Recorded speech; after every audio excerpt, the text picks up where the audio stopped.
A new study from Gallup shows 1 in 5 U.S. adults say they want to leave the U.S. permanently, and that number doubles among young women. That's part of a decade-long trend of young women increasingly expressing their desire to migrate out of the country.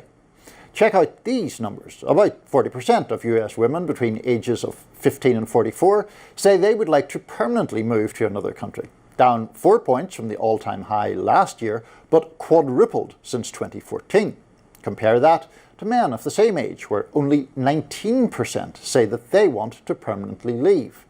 That 21-point gap between men and women is the widest it has been since Gallup began tracking those numbers back in 2007. The reason behind their desire to move? Well, unsurprisingly, politics is likely to play a role. There's a 25-point gap in the desire to move between Americans who approve and disapprove of the current leadership. Only 4% of those who approve of U.S. leadership say that they would like to move, but among those who disapprove, nearly 30% said they would like to leave the U.S. As for where they want to go, the Great White North tops the list with 11% saying Canada is their preferred destination. Runner-ups are New Zealand, Italy, and Japan, all sitting at about 5%. Can't believe Ireland and the UK didn't score more highly. I know, what a shame. Very sad about that. So I guess the seriousness here, or the serious point, is this increasing gender gap in political affiliations between young men and young women. What are your thoughts about that?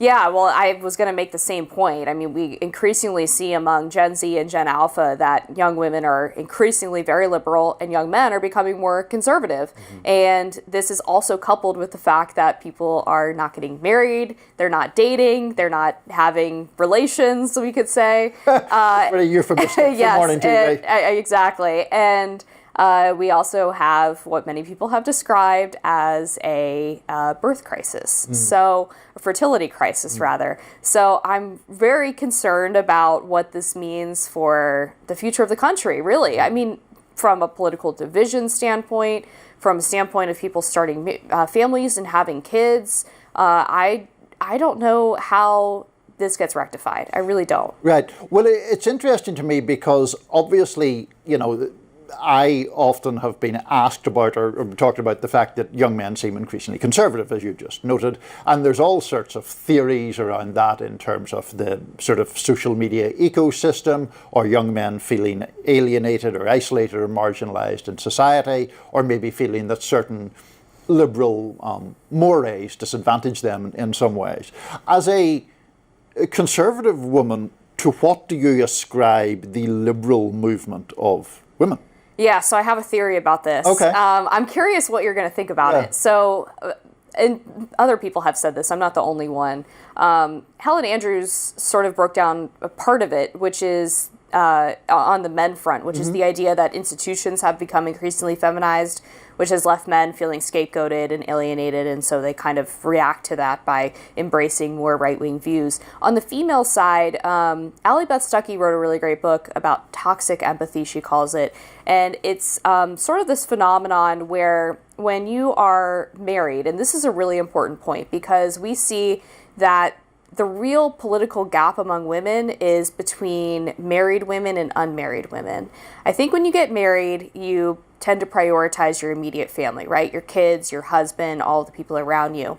When you're unmarried, I think those sort of intrinsic traits that are decidedly feminine, things like empathy and compassion, get exported to other people. And so I think young women who are unmarried are very susceptible to the liberal idea that you need to have an extra amount of compassion for people who would typically be considered aggressors.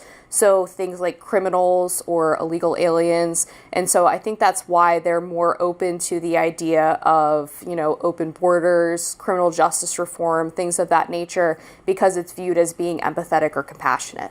This is interesting, and we're about to run out of time, and so I wish this was one of our 20-minute one. All I would say about that is empathy, firstly, I believe in empathy. I think empathy is a good value or a good characteristic to have, and I think empathy, where it applies in the liberal sense, is more about historically marginalized groups. Sure, and that's another element of it, definitely. Than it is about criminals or people who are unauthorized migrants.